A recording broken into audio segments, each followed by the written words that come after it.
हिंदू क्यों नहीं जा सकते मक्का मदीना में? दोस्तों, खबर आए दिन हमें सुनने को मिलती है कि मक्का मदीना जैसे पवित्र जगह पर भगवान शंकर को कैद करके रखा गया है। अब इस खबर को सुनकर लोगों के मन में सवाल उठता है, क्या वाकई में ऐसा है? और अगर ऐसा नहीं है तो फिर क्यों यहाँ पर मुसलमानों की लंबी चौड़ी भीड़ देखने को मिलती है? लेकिन क्या किसी हिंदू को मक्का मदीना के अंदर झांकने तक की इजाजत नहीं है? क्यों कोई हिंदू मक्का मदीना में प्रवेश नहीं कर सकता? दोस्तों, ये कुछ सवाल हैं जिन्होंने कभी न कभी आपके दिमाग के साथ भी खेला होगा, पर चिंता मत करो, आज हम आपको इन सभी सवालों के जवाब तो देंगे ही, उसके साथ साथ ये भी बताएंगे मक्का मदीना और भगवान शंकर के बीच का आखिर कनेक्शन क्या है और क्यों ये बात बार बार आती है। दोस्तों, सच सच बताना, अगर आप सोशल मीडिया चलाते हैं तो आपने भी इस खबर के बारे में सुना होगा कि मुसलमान जिस काबा को अपनी सबसे पवित्र जगह मानते हैं उसके अंदर शिवलिंग मौजूद है, और तो और मुसलमान जिस जगह पर शैतान को पत्थर मारते हैं वो जगह कुछ और नहीं बल्कि भगवान शिव है, जिन्हें सऊदी के लोगों ने कैद करके रखा है, वो भी कई सालों से। और उन्हें लगता है कि अगर कोई भी हिंदू वहां जाकर उन पर पानी डालेगा तो वो आजाद हो जाएंगे, और इसीलिए किसी भी हिंदू को मक्का मदीना के अंदर नहीं जाने दिया जाता। दोस्तों, दिमाग को हिला देने वाली बात है ये, लेकिन इस बात में कितनी सच्चाई है ये तो आपको हमारी वीडियो में पता चलेगा ही। उससे पहले हमारा ये जानना जरूरी है कि इस मक्का मदीना में भगवान शिव को कैद करके रखने की बात की जाती है तो आखिर वो क्यों है और क्यों हर मुस्लिम उसे जन्नत की तरह पूजता है। दोस्तों, मक्का मदीना सऊदी में मौजूद है और ये एक पूरी तरह से इस्लामिक देश है, जहां पहली बात तो किसी हिंदू को जल्दी से एंट्री नहीं मिलती, और अगर कोई हिंदू वहां चला भी जाए तो उसे सऊदी अरेबिया में दफनाने तक की जगह नहीं दी जाती। यहाँ पर पेट्रोलियम बहुत ही ज्यादा मात्रा में पाया जाता है, इसलिए ये दुनिया भर के विकसित देशों में से एक है। सऊदी अरब की राजधानी रियाद है और यहाँ की करेंसी रियाल है, लेकिन यहाँ की राजधानी से भी ज्यादा प्रसिद्ध यहाँ के दो शहर हैं, एक है मक्का और दूसरा है मदीना। ये दोनों ही शहर केवल सऊदी अरब में रहने वाले मुस्लिमों के लिए ही नहीं बल्कि दुनिया भर में रहने वाले मुसलमानों के लिए बहुत ज्यादा अहम है। इसकी सबसे बड़ी वजह है यहाँ पर हर साल लाखों की संख्या में मुस्लिम आते हैं। ये मुसलमानों के लिए तीर्थ स्थल की तरह है। जिस तरह हिंदुओं में ये मान्यताएं हैं कि 4 धाम की यात्रा कर लो तो इंसान के सारे पाप, सारे दुख दर्द मिट जाते हैं, ठीक उसी तरह इस्लाम धर्म में ऐसा माना जाता है कि मक्का मदीना जैसी पाक जगह के दर्शन करने के बाद इंसान खुदा के नेक बंदों में शामिल हो जाता है। यही वजह कि हर मुसलमान ये चाहता है कि वो जिंदगी में कुछ करे या ना करे, लेकिन मरने से पहले एक बार हज की यात्रा जरूर करे।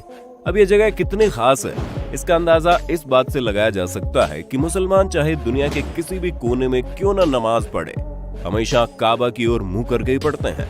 जैसे कि भारत में रहने वाले मुस्लिम पश्चिम की ओर मुंह करके नमाज पढ़ते हैं, क्योंकि हमारे देश में मक्का पश्चिम दिशा में है, और यही वजह है कि मुस्लिम ये भी मानते हैं कि पश्चिम की ओर मुंह करके झूठ बोलना गुनाह है। दोस्तों, जब लोग हज की यात्रा करके आते हैं तो वो काबा के चारों ओर चक्कर लगाते हैं, इसे तवाफ कहते हैं, और ये हज का सबसे खास हिस्सा होता है। साथ ही वो मदीना की जियारत करने जाते हैं। मदीना वो जगह है जहाँ पर पैगंबर मोहम्मद की कब्र बनी हुई है। दोस्तों, मक्का मदीना के बारे में आप लोगों ने काफी कुछ जान लिया, लेकिन सोशल मीडिया पर वायरल हो रही इन खबरों का सच जानना भी आपके लिए बड़ा जरूरी है, वरना कई सालों से लोग इस चीज पर विश्वास कर रहे हैं। पर दोस्तों, घबराने की बिल्कुल भी आवश्यकता नहीं है, क्योंकि इंटरनेट पर वायरल हो रही ये खबर पूरी तरह से गलत है। वैसे भी अगर आप सच्चे हिंदू हैं और ये बात मानते हैं कि शिव जी की तीसरी आंख जब खुलती है तो प्रलय आ जाता है, तो भला आप इस बात पर किस तरह यकीन कर सकते हैं कि कोई शिव जी को कैद करके भी रखेगा? वैसे अगर आप किसी और धर्म के भी क्यों ना हो, लेकिन एक ईश्वर के घर पर दूसरे ईश्वर को कैद करने वाली बात सरासर गलत लगती है। मुसलमान धर्म के लोग भले ही इस तरह की चीजों को करने की सोचें, लेकिन खुद अल्लाह उन्हें इस चीज करने की मंजूरी नहीं देता, क्योंकि ईश्वर को हम इंसानों ने बांटा है, भगवान के लिए तो सब बराबर है। ऊपर से ये कहा जाता है कि मक्का मदीना में साधारण मनुष्यों ने शिव जी को कैद किया है। मतलब ये तो वही बात होगी, लोगों ने ये कह दिया कि धरती गोल नहीं बल्कि चौकोर है। तो क्या आप मान जाएंगे और ये सोचने लगेंगे कि अगर उसने कहा है तो ऐसा जरूर होगा? आप खुद ही दिमाग लगाइए, पूरी दुनिया का विनाश करने वाले भगवान शंकर को कोई कैसे किसी चीज में कैद करके रख सकता है?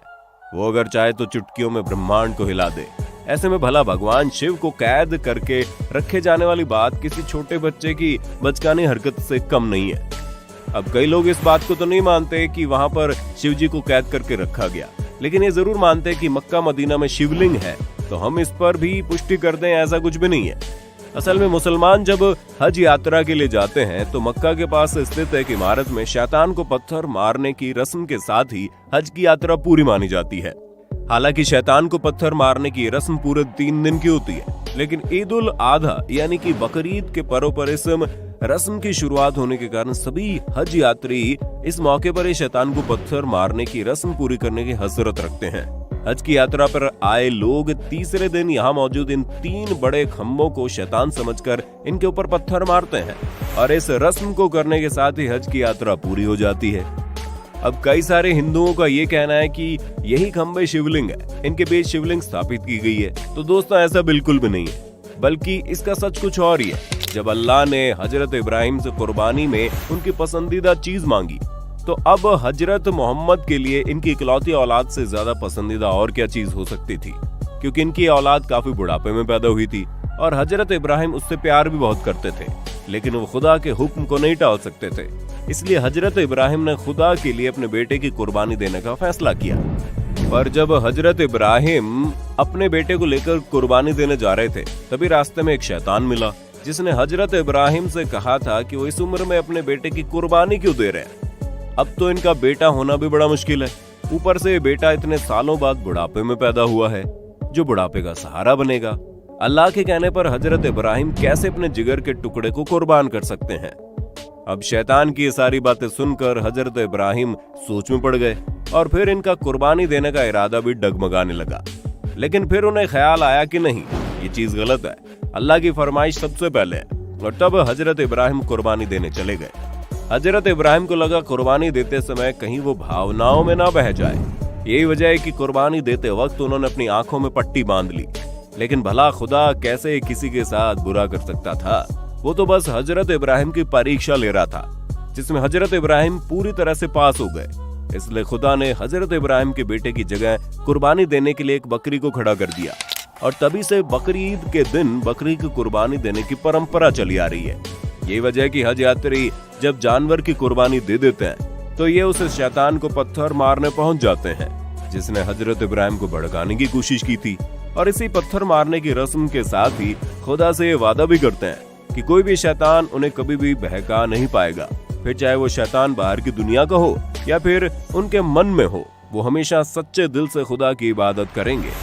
ऐसे में दोस्तों ये शिवलिंग नहीं, बल्कि ये जो 3 खंभे हैं वो शैतान का प्रतीक हैं, जिस पर पत्थरों की बरसात करके लोग अपने अंदर के शैतान को मारने की कोशिश करते हैं। ऐसे में कई लोगों के मन में ये सवाल आता है कि अगर ऐसा कुछ नहीं है तो वहाँ पर हिंदू को क्यों नहीं जाने दिया जाता? दोस्तों यहाँ पर सबसे पहली बात तो ये है कि सिर्फ हिंदुओं को ही नहीं, बल्कि किसी भी गैर मुस्लिम धर्म, फिर चाहे वो हिंदू हो, सिख हो, ईसाई हो या फिर बुद्ध धर्म ही क्यों ना हो, अगर वो मुसलमान नहीं है तो उसे काबा के अंदर नहीं जाने दिया जाएगा। क्योंकि ऐसा माना जाता है अगर कोई मुसलमान नहीं है तो जाहिर सी बात है वो सच्चे दिल से अल्लाह पर विश्वास भी नहीं करता, और जो शख्स से सच्चे दिल से अल्लाह पर विश्वास नहीं करता उसे काबा के अंदर प्रवेश करने की इजाजत नहीं है। यहाँ सिर्फ उन्हीं लोगों को आने दिया जाता है जो बिल्कुल पवित्र मन से अल्लाह को अपना मानते हैं।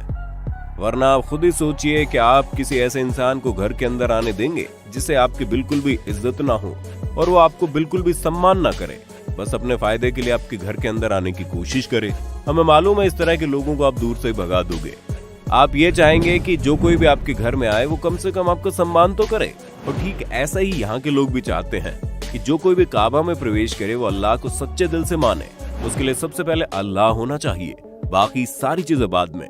तो दोस्तों आपको मक्का मदीना से जुड़ी हर एक बात अच्छे से पता चल गई होगी। अब आपका इसके बारे में क्या कहना है कमेंट करके बताइए, और इसी तरह की इंटरेस्टिंग वीडियोस को देखते रहने के लिए चैनल को लाइक, शेयर, सब्सक्राइब करना बिल्कुल ना भूलें। धन्यवाद।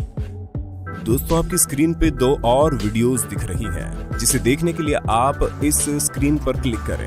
दोनों देखिएगा, बहुत अच्छी वीडियो बनी है।